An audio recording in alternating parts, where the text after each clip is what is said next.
They told you death was the end, a finish line, a judgment day. But that's just another illusion we were handed. The truth? Death is not the end.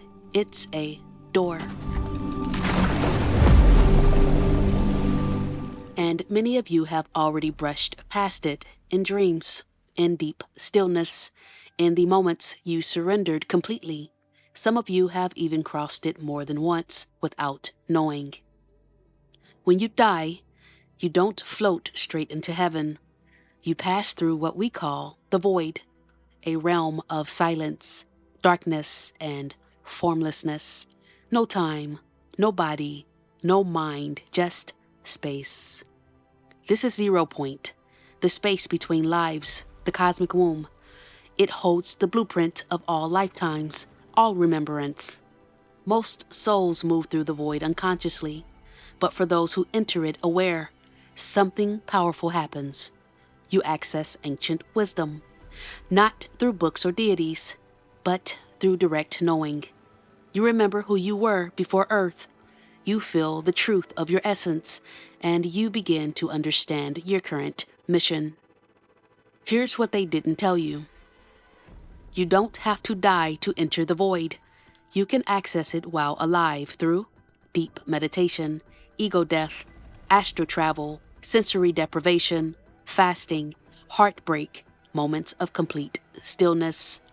Each time you unhook from your identity, you dissolve into the void. And when you do, you become less attached to fear and time. You stop needing permission to feel truth. You stop fearing death because you've met it and survived. This is why mystics, prophets, and seers from all walks of life often echo the same truths. Because once you touch the void, you don't need a middleman. As the soul passes through the void, something begins to emerge, a distant light.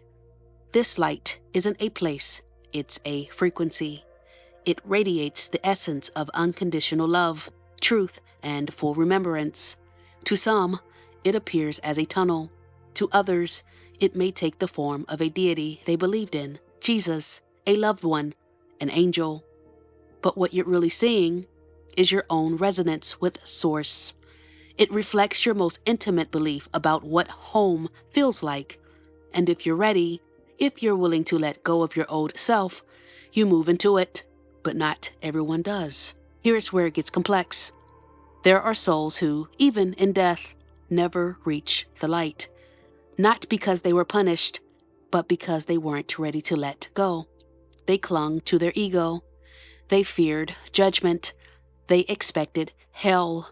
They needed to be right. And so instead of merging with truth, they looped right back into another lifetime, right back into a belief system that felt safe, right back into trauma cycles and outdated hierarchies. You'll know who they are. They often resist new truths the hardest. They preach fear while wearing robes of righteousness. They drag others into the same forgetting they chose. It's not evil, it's fear. This is what most don't realize. Your beliefs shape your experience after death. If you believe you deserve hell, you may create that illusion for yourself. If your idea of heaven looks like golden gates and winged angels, you might step into a world that looks just like that. If your image of Jesus is a white man with blue eyes, that's the form your subconscious may conjure. But none of that is absolute. It's just what your consciousness created to feel familiar in the transition. Eventually, after what could feel like an eternity, when the illusion can no longer sustain you, your soul begins to awaken again.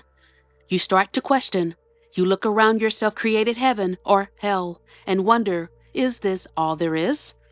And that crack in the illusion becomes your opening to the real light. So what happens if you don't go into the light? If you resist the light, you may remain earthbound, stuck between realms. You may loop into another life without growth. You may get caught into collective egregores or distorted grids. But no soul is ever lost forever.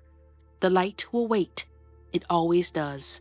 Until the soul is ready to remember, to choose love again, to release control. This moment is a gift. If you're listening to this, then part of you already remembers, already knows there is more. So here's your truth. You don't have to die to be reborn.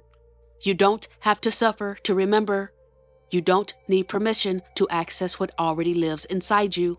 Go still, enter the void, let yourself unbecome for a moment, and watch the real you rise, limitless, ancient, and finally free.